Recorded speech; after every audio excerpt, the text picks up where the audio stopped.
네, 여러분 예배 시간, 예배 장소 오셨지만 주님 만나는 게 제일 중요한 줄 믿습니다. 바라기는 이 자리에 들어올 때마다 주님을 반드시 만나고 가는 저와 여러분 되실 수 있기를 바랍니다. 네, 이제 예수님이 사마리아 지역을 사역을 마치고 갈릴리로 가십니다. 원래 어디서 출발했습니까? 예루살렘 유대 땅에서요. 그래서 3절 말씀 4장 3절을 보면요, 유대를 떠나서 지금 어디로 가느냐면 갈릴리로 가는 중에 중간 지금 기점이 사마리아였다는 것입니다. 그리고 이제 예수님이 다시 갈릴리로 가나로 가시는데요, 지도를 한번 보여주시면 유대 땅에서 예루살렘이죠. 그 다음에 사마리아 수가성, 그 다음 수가성에서 저렇게 가나까지 가게 됩니다. 그 바로 바로 밑에 보면은 나사렛이라고 보이시죠? 이 나사렛이 예수님의 고향입니다. 저 같으면 고향에 한번 들릴 것 같은데 여러분도 그러시죠? 그런데 예수님은 안 들리고 그냥 지나가셨다 하는데, 오늘 읽지 않았지만 제가 한번 43절에서 45절 말씀인데요, 한번 보십시오. 이틀을 지남에 거기서 머물렀다는 거죠. 예수께서 거기를 떠나 사마리아를 떠나 갈릴리로 가시며 44절 친히 증언하시기를 선지자가 고향에서는 높임을 받지 못한다 하시고 그 고향을 지나서서 45절 갈릴리에 이르시매, 이랬습니다. 주님은 이곳 갈릴리에서 두 번째 표적인 왕의 신하의 아들을 고쳐줍니다. 첫 번째 표적은 무엇입니까?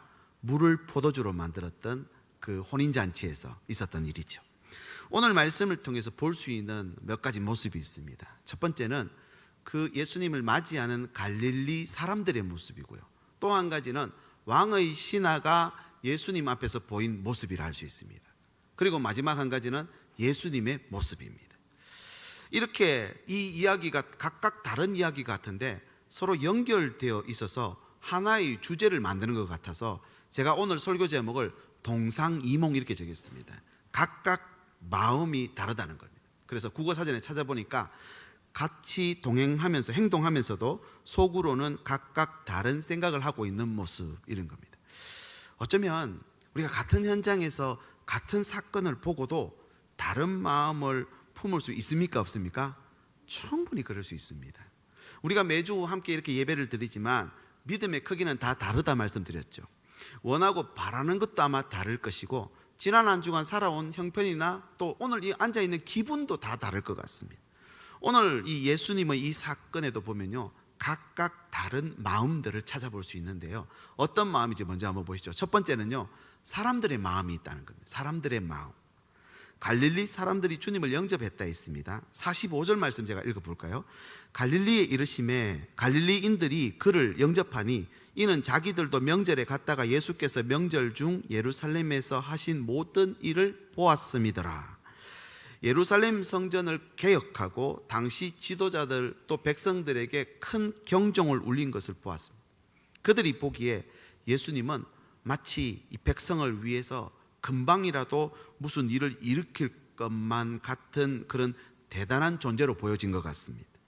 이것이 갈릴리 사람들이 예수님을 영접하는 이유였다라고 할 수 있는데, 하지만 사람들의 마음은 메시아로 영접했다기보다는 어떤 다른 마음이 있었고 어떤 다른 원하는 바가 있었기 때문이다라고 해석할 수 있습니다. 힌트를 요한복음 6장에 보면은 오병이어의 사건을 보면요, 그 힌트를 조금 얻을 수 있는데, 물고기 2마리와 떡 5개로 5,000명을 먹이십니다. 남자만 5,000명이니까 학자들은 2만 명이 넘었을 것이다. 여자와 아이들을 합하면은 그렇게 해석을 하는데, 그렇게 수만 명을 먹이고 배부르게 만들었다라는 것입니다.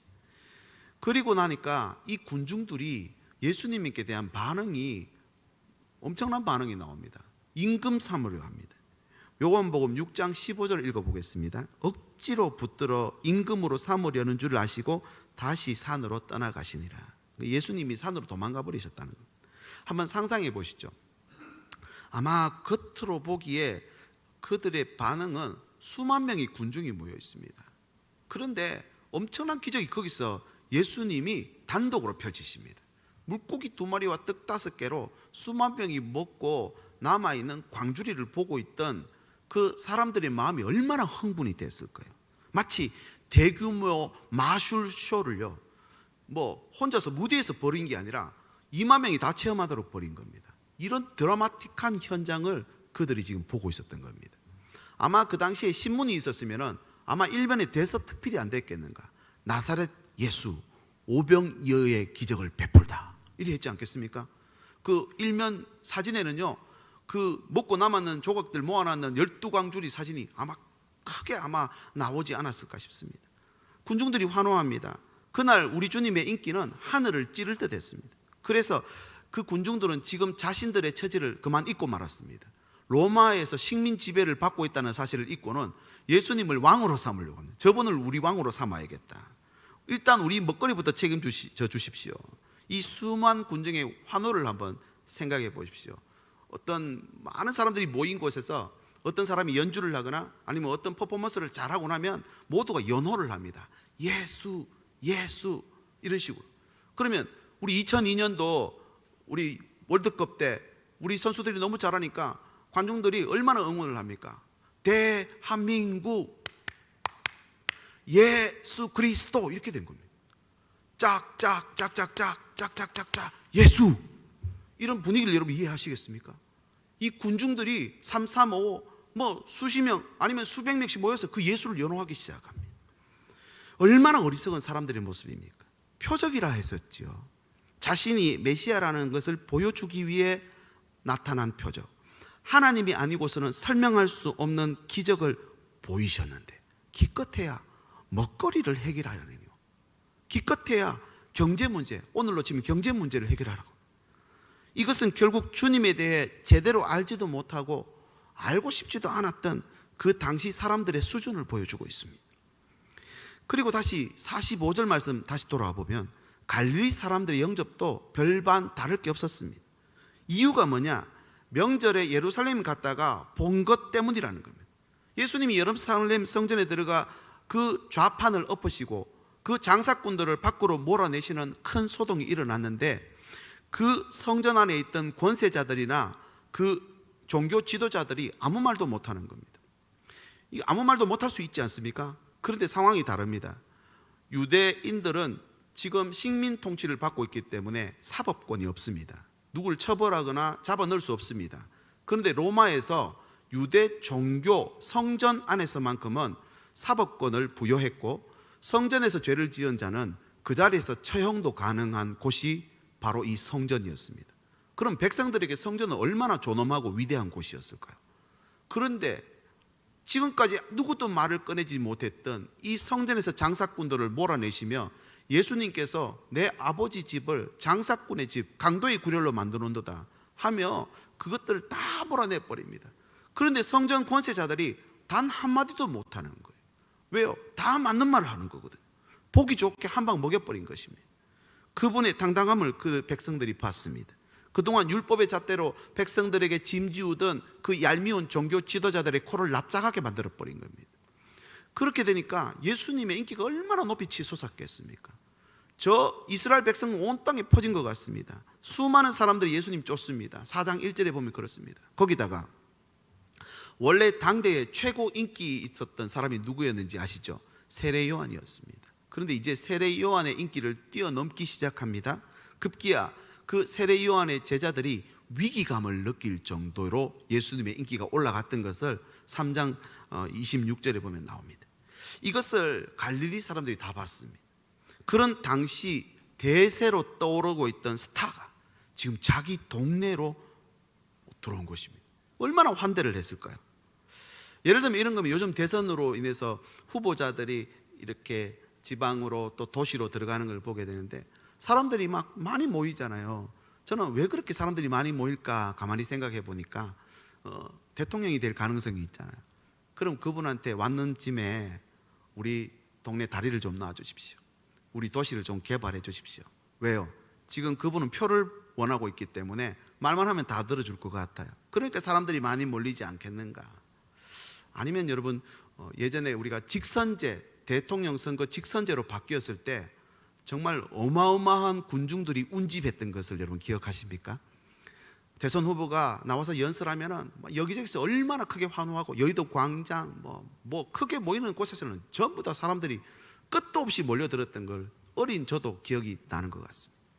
여러분 그렇게 예수님이 가는 곳에 인기가 절정에 이르렀고 수많은 사람들이 모이는 그런 영웅 같은 존재였다는 것입니다. 그런 사람이 자기 동네로 들어왔으니 영접 안 할 수가 없는 것이죠. 그런데 이 갈릴리 사람들의 영접은 잘못된 겁니다. 원래 요한복음 1장에 예수님이 어떤 분이신지 설명하고 있죠. 그분은 태초부터 하나님과 함께 계셨던 이 세상의 본질, 말씀, 로고스라는 겁니다. 그리고 이 땅의 창조자가 누구라는 말입니까? 예수 그리스도. 그분은 조물주다. 그리고 하나님의 신성이 충만한 독생자였다. 온 세상 죄를 지고 가실 하나님의 어린 양이고 이스라엘의 참된 왕이다 라고 요한복음은 그렇게 선언하고 시작했습니다. 그런데 지금 갈릴리 사람들이 주님을 영접하는 수준은 거의 모독하는 수준입니다. 어떨 때 우리가 이런 말을 하죠. 칭찬인지 욕인지 잘 모르겠다. 분명히 칭찬인 것 같은데 그에 합당한 예우를 하지 않고 합당한 말을 하지 않으면 칭찬인데도 그게 욕처럼 들리는 거예요. 예수님을 보는 갈릴리 사람들의 마음이 그렇습니다. 지금 여기 대단한 사람 지금 한 사람 왔다. 그러면서 영접하는 겁니다. 사실 갈릴리 사람들에게 예수님은 선지자도 아닙니다. 그렇게 흔했던 랍비도 아닙니다. 그냥 자기들의 그 필요한 걸 채워줄 수 있는 신기한 일을 막 보여주고 인기가 있던 연예인 같은 그런 존재라는 거예요. 솔직히 이런 모습은 앞서 예루살렘 유대에서 있었던 그 예수님을 영접했던 모습보다 더 못한 대우였습니다. 이건 신성모독 아닐까요, 여러분? 하나님이신 그분이 이 땅에 오셨는데 그냥 단순 연예인처럼 받더라는 겁니다. 이것이 사람들의 마음입니다. 예수님이 행하신 일을 보고 대단하다, 정말 대단하다, 우리 앞에서도 한번 해보세요, 이런 마음입니다. 보십시오. 주님이 누군지를 제대로 알지 못하면 이렇게 됩니다. 주님을 높이려고 하지만 결국 그것이 주님의 영광을 가리게 되는 것입니다. 그래서 양육이 필요하고 성경 공부가 필요한 것 같습니다. 아직 자기들에게 뭔가 유익할 것이다, 요청하면 뭔가 들어줄 것이다 생각하니까 지금 인기가 있는 것이죠. 이건 언제 끝날지 모르는 불안한 영접입니다. 아직은 그들의 마음의 기대에 부응하고 있으니까 유지는 됩니다. 그런데 언제든지 이 마음은 바뀔 수 있습니다. 실제로 예수님이 예루살렘 성 마지막 일주일 남겨놓고 입성하실 때 그들은 종려나무 가지를 흔들며 자기 겉옷을 깔아 벗어서 땅에 깔면서 호산나 다윗의 자손 예수여 우리를 구원하소서, 왕을, 개선 장군 왕을 영접하는 것처럼 그렇게 환호했었습니다. 불과 일주일 만에 이 군중들이 뭐라고 했는지 아십니까? 예수를 십자가에 못 박아라. 이것이 군중 심리입니다. 여러분, 동상이몽이라고 했죠. 겉으로 보기에는 정말 인기가 있는 것 같고 다 같이 환호합니다. 그런데 속으로는 각각 다른 마음을 품고 있는 것이죠. 우리 또한 이 자리에서 같은 말씀을 듣고 같은 설교를 듣습니다. 그런데 우리 마음이 제각각 될 수도 있다는 걸 아십니까? 예배드리는 지금은 다 같은 마음처럼 보입니다. 그러나 결정적인 순간에 그 마음의 중심이 드러나는 것입니다. 이것이 잘못하면 내가 군중 심리에 휩쓸려 분위기에 휩쓸려 가다 보면요, 이런 하나님에 대한 진정한 마음이 아니라 연약한 마음, 금방 바뀌는 마음이 될 수도 있다는 것입니다. 두 번째 마음은 뭐냐면 간절한 마음이라고 할 수 있습니다. 바로 왕의 신하가 품었던 마음인데요, 예수님이 오셨다는 소문이 가버나움에까지 났습니다. 지도를 다시 한번 보여주시죠. 이 제일 위쪽에 가버나움이 있죠. 가버나움에서 바로 밑에 있는 곳이 가나인데요, 얼마 안 되는 거리 같지만 40km 거리입니다. 당시에 교통편이 없었기 때문에 걸어서 가면은 하루가 넘는 거리를 그 아들이 아팠기 때문에 왕의 신하가 달려왔다는 걸 볼 수 있습니다. 예수님을 만나기 위해 40km 거리를 한달음에 왔습니다. 그 이유는 아버지의 간절함, 아들을 살리고자 하는 그 절박함이었다는 겁니다. 그래서 예수님이 가나에 오셨다는 소식을 듣고 온 것입니다. 47절 말씀 읽어보겠습니다. 그가 예수께서 유대로부터 갈릴리로 오셨다는 것을 듣고 가서 청하되 내려오셔서 내 아들의 병을 고쳐주소서 하니 그가 거의 죽게 되었습니다. 지금 예의 차릴 형편이 아닙니다. 아들이 죽어가고 있습니다. 시간과 생명을 다투는 참으로 절박한 마음으로 주님께 달려왔습니다. 그런데 그 달려온 것이 잘한 겁니까? 못한 겁니까? 결과적으로 보면 잘한 겁니다. 왜요? 아들이 살아버렸거든요. 여러분 이쯤 되면은 이 정도로 큰 어떤 것들을 걸고 왔다라고 하는 건 주님께로부터 칭찬받을 일이지 책망받을 일 아닙니다. 그런데 오늘 주님의 대답이 조금 이상합니다. 한번 보시죠. 48절. 너희는 표적과 기사를 보지 못하면 도무지 믿지 아니하리라. 여러분 펜이 있으면 거기 48절에다가 동그라미를 딱 쳐놓으십시오. 이게 성경 전체를 풀어내는 어떤 키워드와 같은 말씀입니다. 여러분 기도할 때 이 말씀 붙잡고 기도해 보십시오. 주님, 내게 문제가 왔고 어려움이 왔고 시간과 생명 다투는 일이 있습니다. 이 문제를 해결해 주십시오. 왜 해결해 줘야 되느냐? 너희는 표적과 기사를 보지 않으면 도무지 믿지 아니하리라 했잖아요. 주님 보여주시면 내게 믿음이 더 커지겠습니다. 여러분 저는 이 말씀 보면서 이 말씀을 선포하면은 아마 하나님이 금방 응답도 해주시지 않을까라는 생각을 합니다. 여러분 죽어가는 아들 병 고쳐달라는 부탁에 그 아버지의 부탁이 잘못된 것 아닙니다. 그때 주님이 역설적인 말씀을 한 거죠. 표적과 기사가 아니면 믿지 못하리라. 고쳐주겠다는 말이죠. 여러분 이 절실함 때문에 여러분 주님을 만나게 되는 것입니다. 이전에 한번 여러분 구도자가 될 때 주님 더 만나기 쉽다고 말씀드렸죠.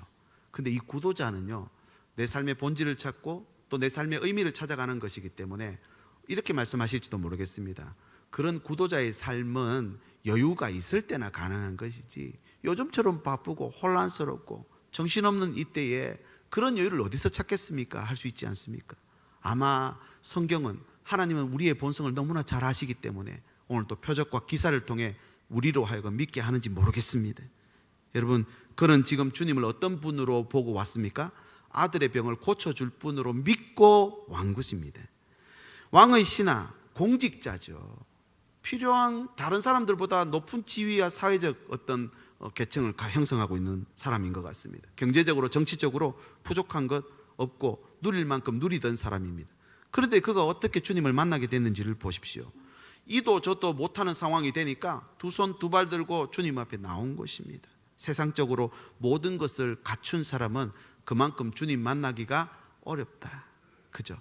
그래서 예수님도 부자가 천국에 들어가는 것이 낙타가 바늘귀에 들어가는 것보다 어렵다 하셨습니다. 여러분 보십시오. 기도 응답은요 절박할 때 이루어집니다. 기도했는데 해주면 아멘, 안 해주면 말고 이런 데는 기도 응답이 오지도 아니 왔더라도 깨닫지 못할 것 같습니다. 여러분 간절한 마음이 여러분 주님을 만나는 기회로 삼게 될 수 있기를 바랍니다. 이것이 오늘 왕의 신하를 통해 보여주는 사람의 마음입니다. 이런 간절함들을 우리가 다 있죠. 이런 사람이 어떻게 주님 앞에 나와서 왕의 신하라는 지위를 갖고 있는 사람이 어떻게 주님 만날 수 있을까요? 우리도 마찬가지입니다. 주님을 만나는 게 쉬운 것 같지만 여러분 쉽지 않습니다. 있는 사람은 있어서 못 만나고 없는 사람은 없어서 못 만납니다. 그리고 가난한 사람은 가난해서 못 만나고 부한 사람은 부해서 못 만난다고 합니다. 여러분 예수님께 이렇게 나오기 어렵다는 게 성경의 판단입니다. 그래서 이런 표적과 기사를 이루어지기 위해서는 어떤 문제를 먼저 허락한다는 것이죠.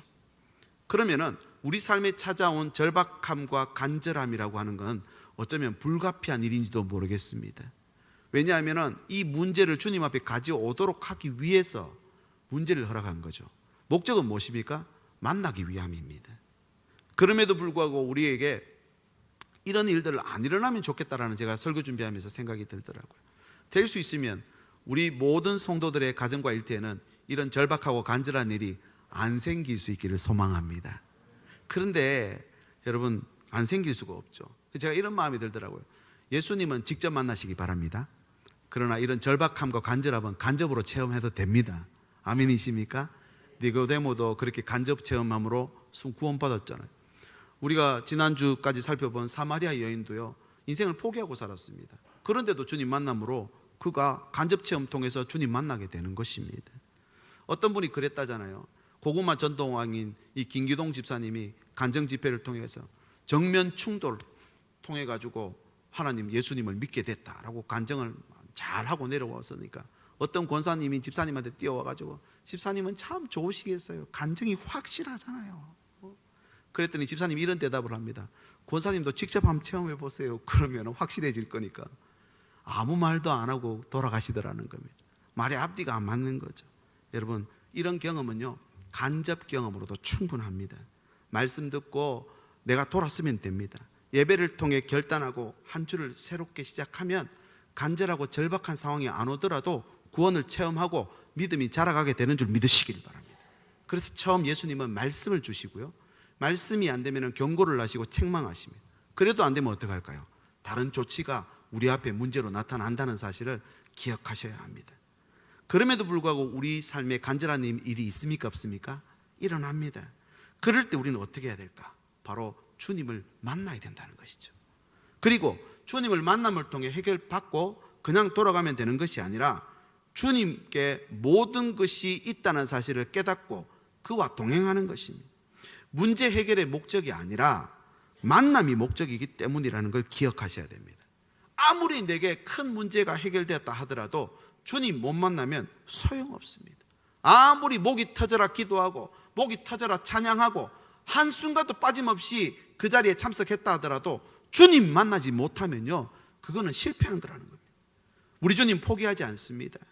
돌아오기까지 천군 천사를 총동원해서 우리를 사망의 엄침한 골짜기에서 기어이 건져내실 줄 믿으시길 바랍니다.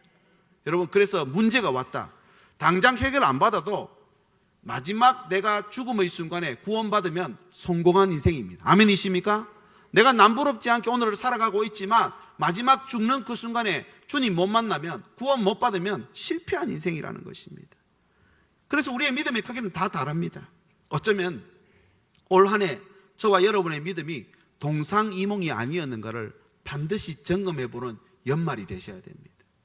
그래서 앞선에 군중들의 마음을 가지고 주님을 영접해요. 똑같이 영접하잖아요.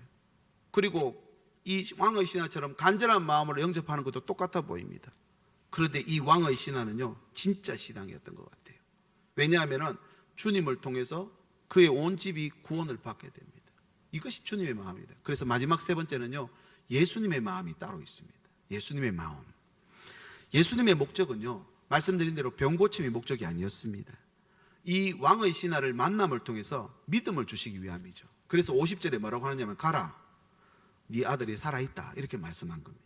실제로 그 신하는 믿고 돌아가다가 아들이 낳았다는 소식을 접하고는 언제부터 낳았는지를 확인하기 시작하는데, 52절 말씀 보십시오. 그 낳기 시작한 데를 물은즉 어제 7시에 열기가 떨어졌나이다 하는지라. 그 40km 이상 떨어진 거리에서 말씀 한마디로 원격으로 그 아들을 고쳐버린 겁니다. 어떻게 이런 일이 가능합니까? 예수님은 하나님이십니다. 무소부지하시고 안 계신 곳이 없는 분이십니다. 시공을 초월하여 역사하시는 줄 믿으시길 바랍니다. 여기서 아멘하면 저기서 해결되는 겁니다. 그게 하나님의 능력입니다. 예배 참석해서 내 마음에 나을 것이다 확신이 오면, 여러분, 병원 안 가보더라도 내 안에 암덩어리가 떨어져 나가고 내 육신이 연약함이 강함으로, 완전함으로 바꿔주시는 줄 믿으시길 바랍니다. 이것이 말씀의 능력입니다. 예수님이 그렇게 하실 수 있는 분이라는 겁니다. 이 사람은 이런 정도 표적을 만나야 믿을 수 있다는 걸 주님이 알고 계시고 그에게 표적을 베풀어 주신 것입니다. 모든 표적은요, 다 메시아의 모습을 분명하게 드러내시고자 행하는 일입니다. 왕의 신하의 아들을 멀리서 원격으로 말씀 한마디로 고쳐주신 일은 메시아의 능력이 어떤 것인지를, 인생의 질고와 고통을 다 대신 짊어지시고 우리에게 긍휼을 베푸시며 오늘 또 그 고치시는 것을 보여주는 주님의 마음을 보여주는 것입니다. 여러분, 그 결과가 어떻게 되었습니까? 53절 보시죠. 그의 아버지가 예수께서 네 아들이 살아있다 말씀하신 그때인 줄 알고 자기와 그의 온 집안이 다 믿으니라. 할렐루야. 여러분, 주님께서 오늘 또 우리의 삶 속에, 고통 속에, 또 어려움 속에 있기를 원치 않으십니다. 내가 불면증 속에, 그 갈등 관계 속에 계속 있기를 원치 않으십니다. 그럼에도 불구하고 왜 그렇게 두시느냐? 오늘 말씀에 해답이 있습니다. 온 집안이 다 구원을 받았습니다. 만약 이 왕의 신하의 아들이 아프지 않았으면 이 집안이 구원받을 수 있었을까요? 여러분, 우리 지나온 세월을 돌아보시죠. 내게 찾아온 그 시련이 주님을 만나게 되는 귀한 축복의 통로였다는 사실을 인정하고 선포하고 고백할 수 있기를 소망합니다. 영혼 구원 역사가 바로 주님이 원하시는 거라는 겁니다. 주님의 목적이라는 것입니다. 문제는 어디에 있습니까? 바로 내게 있습니다. 내게 문제가 있으니까 주님이 내게 그 문제를 통하여서 만나기를 원한다는 것입니다. 구원 역사를 우리 마음대로 어떤 경건의 모양이나 종교의식에 묶어두면 안 됩니다. 구원은 각 사람의 마음과 기질을 아시는 주님께서 각양 다른 방법으로 심기롭게 행하시는 성령의 역사이기 때문에 그렇습니다. 그래서 지금 현장 예배 못 오시고 온라인 예배로 각 처소에 예배 드린다 할지라도 주님을 제대로 거기서 만나면 거기도 구원의 역사가 나타나는 줄 믿으시길 바랍니다. 또 우리가 함께 이 자리에 함께 들어올 때마다, 저는 예배당에 들어올 때마다 그런 마음이 듭니다. 이 문을 열고 들어오는 주의 모든 백성들 한 사람도 빠짐없이 주님 만나고 돌아가게 인도해 주시옵소서. 그리고 할 수만 있다면 이곳에서 병 낫게 하시고, 이곳에서 주님을 체험하게 하시고, 이곳에서 우리 안에 있는 모든 어두움들, 수고하고 무거운 짐들 다 내려놓고 편안한 마음으로 주님 돌아가게 인도해 주시옵소서. 여러분, 이것이 우리의 기도의 제목이 되어야 할 줄 믿습니다. 베데스다 연못에 38년 된 병자가 거기 들어가려고 그렇게 노력합니다. 무엇 때문입니까? 들어가면 산대요. 여러분, 우리 교회가 베데스다 연못으로 지역사회에 소문날 수 있기를 소망합니다. 이곳에 들어오면 사는 것입니다. 이곳에 들어오면 살 길이 열리는 것입니다. 이곳에서 주님 만나기 때문에 그렇습니다. 그래서 주님 만나는 게 그렇게 중요한 겁니다. 사람은 기적 보았다고 다 믿는 건 아닌 것 같습니다. 실제로 그 문제를 해결해 준다고 다 믿는 건 아닙니다. 누가복음에 보면 부자와 거지 나사로 이야기가 나오는데요, 부자는 죽어서 지옥 갔고 거지 나사로는 천국 갔죠. 지옥에 앉아가지고 천국을 보니까 거지 나사로가 아브라함 품에 있는 거예요. 그 가만히 생각하니까 자기 집에 있는 가족들이 다 지옥 오게 되겠거든요. 그래서 이렇게 부탁합니다. 거지 나사로를 다시 살려서 우리 집에 좀 보내주십시오. 그러면 우리 가족들이 죽은 자가 살아왔으니까 듣고 믿을 것 같습니다. 했더니 이 아브라함의 대답이 이렇습니다. 누가복음 16장 31절. 이르되 모세와 선지자들에게 듣지 아니하면 비록 죽은 자 가운데서 살아나는 자가 있을지라도 권함을 받지 아니하리라. 이렇게 말씀합니다. 그러니까 표적, 기적이 필수는 아니라는 거죠. 여러분, 헷갈리시지 않습니까? 지금 표적 때문에 온 집안이 믿었다고, 지금 누가복음에 가면은 표적이 일어나도 믿지 아니하리라 이렇게 말하고, 여러분, 이것이 하나님의 목적, 주님의 목적이 따로 있다는 걸 여러분 증명해 주는 말씀입니다. 여러분, 주님이 왜 표적을 행하실까요? 이 표적을 행한 이유를 이렇게 설명합니다. 54절 읽어보겠습니다. 이것은 예수께서 유대에서 갈릴리로 오신 후에 행하신 두 번째 표적이니라. 제가 단어를 살짝 바꿔보겠습니다. 두 번째 목적이라는 겁니다. 두 번째 너희에게 다가가는 목적을 보여준 거라는 겁니다. 여러분, 예수님 왜 표적을 행하십니까? 온 세상이 메시아를 만나도록 하기 위해서입니다. 그래서 현수막에 보이시는 대로 소망 중에 기다리는 빛으로 오신 주님 만나는 게 우리 삶의 목적입니다. 그래서 성경에 보면요, 말씀이신 그분이 성육신 하셔서 이 땅에 오신 것이 가장 큰 표적입니다. 그 말씀은 오늘 우리에게 성경 말씀으로 왔습니다. 이 말씀이 내가 읽을 수 있고 들을 수 있고 묵상하고 믿을 수 있다는 것, 이것보다 큰 표적은 없습니다. 여러분, 이 표적을 가지고 오늘도 주님 앞에서 믿고 듣고 구원받는 것입니다. 오늘 이 말씀은 사람의 마음이 어떤 것인지를 보여줍니다. 열심으로 똑같이 섬기는 것 같이 보이지만 각각 다른 동상이몽을 꿈꾸고 있다는 것이죠. 갈릴리 사람들의 마음이 달랐습니다. 왕의 신하도 그런 간절한 마음은 있었지만 주님을 만나고자 온 것이 아니라 고침받기 위해 온 것이죠. 여러분, 우리도 어쩌면은 하루빨리 이 코로나 상황이 종식되기를, 일상으로 돌아가기를 모두가 간절히 원합니다. 그런데 제가 이 말씀을 준비하면서 어쩌면 주님의 마음하고는 다를 수도 있겠다 싶습니다. 주님의 마음은 코로나를 끝내는 게 목적이 아니라 우리로 하여금 이 문제를 통해 아버지의 마음을 품도록 하기 위함이 아닐까라는 생각이 들었습니다. 여러분, 고난의 역설이라는 말이 있습니다. 고난을 통해 다른 전화 위복의 상황이 생긴다는 거죠. 예루살렘은 성전이 있는데 유대인들은 이 성전 중심으로 모든 걸 활동했습니다. 그런데 이 성전이 그들의 죄악으로 인해서 바벨론에 의해서 파괴가 되고 말았습니다. 포로로 끌려갔죠. 절망 중에 빠졌습니다. 이스라엘 역사가 사라졌습니까? 아닙니다. 여러분, 주석가들은 어떻게 표현을 하느냐 하면요, 성전 중심의 종교였던 이 예루살렘, 그러니까 유대인들은 성전 파괴로 인해서 율법 중심의 종교로 탈바꿈됐다, 이렇게 표현합니다. 잘 된 겁니까? 못 된 겁니까? 엄청 잘 된 겁니다. 성전 제사는 그냥 거기서 단순히 짐승 잡아 희생 드리는 이 제사 의식에 그들의 사화를 걸었습니다. 그건 하나님 받는 예배가 아니라 그랬잖아요. 솔로몬이 성전을 헌당할 때 주님, 하나님 뭐라고 하셨습니까? 여기서 하나님의 말씀 듣고 순종하면 이 성전이 끝까지 이어질 것이고, 순종 안 하고 타락하면 이 귀한 성전이라도 던져버리겠다 하셨지 않습니까? 이 성전 파괴를 통해서 하나님은 이스라엘 백성들이 말씀, 율법으로 돌아오게 만드신 삶의 전환점이 되었다는 사실을 볼 수 있습니다. 예배드리는 장소를 빼앗겨 성전 파괴 사건, 이 사건은 유대 공동체에 엄청난 영향력을 미쳤습니다. 마찬가지로 코로나19 사태를 겪으면서 교회가 문을 닫았다 열었다를 반복하면서 이렇게 가다가는 다시 회복하지 못할지도 모른다는 위기감이 있습니다. 그러나 여러분 보십시오. 그동안 우리 한국교회는 교회 중심으로 살았습니다. 주일 예배만큼은 양보 불가능입니다. 마치 구약시대 이스라엘의 제사들처럼 기독교 신앙은 교회 중심으로 이루어졌습니다. 교회에서 예배를 드리고 또 같이 밥을 먹고 또 성경 공부를 하고 교제를 나누었습니다. 평상시에 우리가 얼마나 의식했는지는 모르겠지만 우리 신앙생활은 주일과 예배당을 떠나서는 생각할 수 없는 신앙이었습니다. 그런데 보십시오. 성전을 파괴되면서 그대로 끝난 것이 아니라 말씀으로 돌아가게 했죠.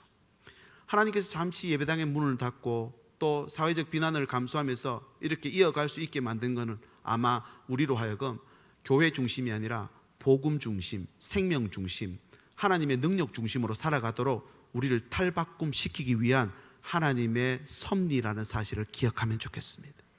이제 우리도 본질로 가야 되지 않겠습니까? 교회라고 해서 행사가 많고 프로그램이 많다고 해서 그건 건강한 교회라고 할 수 없습니다. 우리 안에 생명의 빛이 있어야 됩니다. 오늘 또 작은 숫자가 모이고 또 오랜 시간 같이 함께 못하고 떨어져 있는 시간이 더 많지만 잠시 하나님을 예배하고 찬양하고 말씀 묵상하고 그렇게 기도할 때 그때 생명의 빛이 내 안에 들어오면요, 그 어떤 것도 구원하는 절대 복음을 소유하게 되는 줄 믿으시길 바랍니다. 우리 하나님께서는 이런 절대 복음, 생명의 능력을 소유하도록 하기 위해서 이런 문제를 주셨는지도 모르겠습니다. 중요한 것은 무엇입니까? 하나님께 능력이 없어서 이 상황이 빨리 안 끝납니까? 아닙니다. 저와 여러분의 삶의 태도가, 아니 우리 교회를 통해서 다시 한번 생명의 능력, 복음의 능력을 회복하면 여러분 태도가 바뀐 것이죠. 그럼 하나님은 이 상황도 한 번에 변화시키고 바꾸어 주실 줄 믿으시길 바랍니다. 우리 삶의 현장도 마찬가지입니다. 내가 지금 품고 있는 마음이 하나님의 마음, 하나님 아버지 마음, 주님이 주신 마음인가를 확인하셔야 됩니다.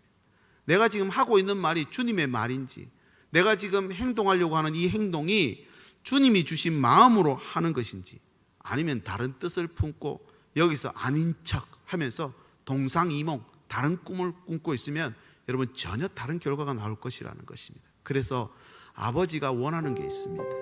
아버지 마음이 있는 곳이 있다는 것입니다. 아버지의 눈물이 있는 곳이 있고요, 아버지가 바라보는 영혼이 있습니다. 아버지가 가게 만드는 어두운 땅이 있다는 것입니다.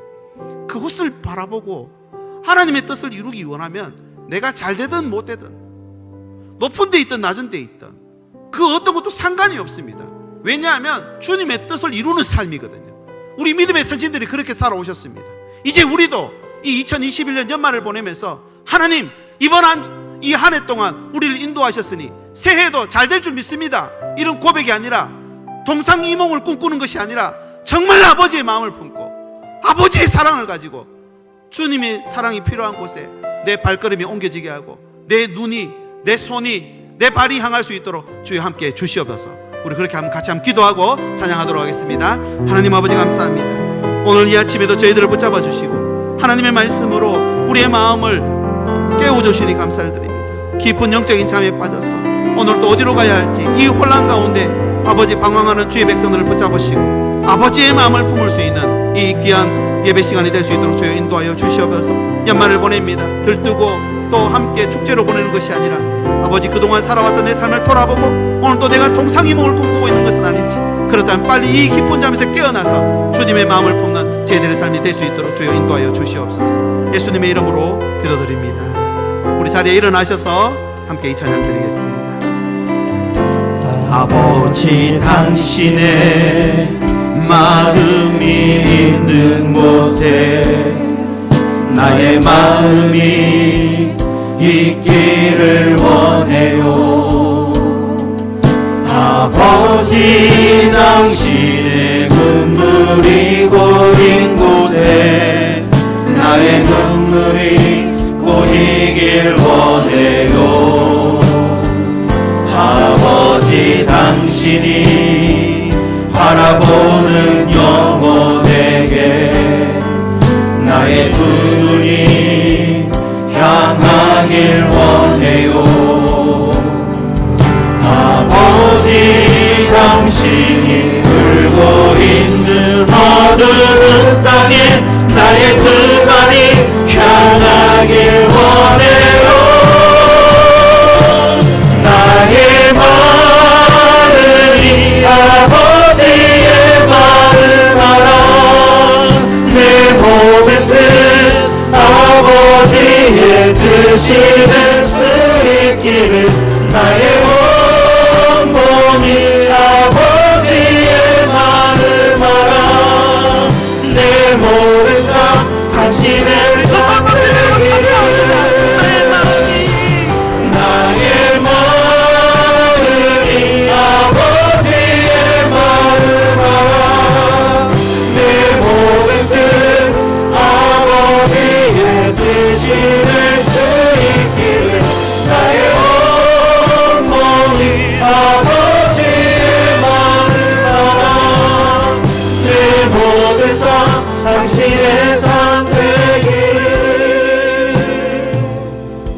하나님 아버지, 눈앞에 문제만 보고 아파하고 속상해하고 주저앉아 있는 저희를 불쌍히 여겨 주시옵소서. 그럼에도 모자르고 부족한 것이 주님의 완전함으로, 주님의 풍성함으로 채워지기를 소원하며 이 예배 자리에 나아갑니다. 이 모든 우리 삶 속의 문제가 전화위복이 되어서 온 세상의 주인 되신 주님 만나는 복된 기회가 될 수 있도록 주여 함께해 주시옵소서. 예수 믿으면 다 복받는 것이 아니라, 예수 믿는다고 다 문제 해결되는 것이 아니라, 예수 믿으면 다 구원받는 줄 믿습니다. 하나님, 우리의 모든 삶이 구원으로 향하고 있다는 사실을 늘 잊지 말게 해주셔서 오늘도 이 빛으로 오신 주님을 전하고 또 믿고 간증하며 살아가는 한 주간의 삶이 될 수 있도록 인도해 주시옵소서. 지난 한 주간 인도하시며 도우심에 감사하며 귀한 예물을 올려드립니다. 주일헌금, 감사헌금, 선교헌금, 목적헌금, 온라인헌금, 소득의 11조를 드립니다. 이 드림으로 우리의 믿음의 고백이 더 견고해지게 하시고 이 예물이 하나님의 기뻐하시는 사에게 쓰여지게 해 주시옵소서. 이제 주신 말씀 붙잡고 또 믿음의 한 걸음을 내딛습니다. 하늘의 위로와 평강으로 한 주간 우리의 마음과 삶을 주장하여 주시옵소서. 하늘 보좌 내려놓고 우리를 구원하기 위해 이 땅에 오신 예수 그리스도의 은혜와 영과 진리로 예배하는 자를 오늘도 찾으시는 무한하신 하나님의 사랑하심과 성령의 감화 감동하심과 새롭게 하심이 아버지 마음으로 내 모든 뜻이 아버지 뜻이 되고 삶이 되기를 다짐하며 머리 숙인 주의 백성들 위해, 저들의 가정과 일터와 자녀들 위해 항상 함께 계시기를 간절히 축원하옵나이다. 아멘.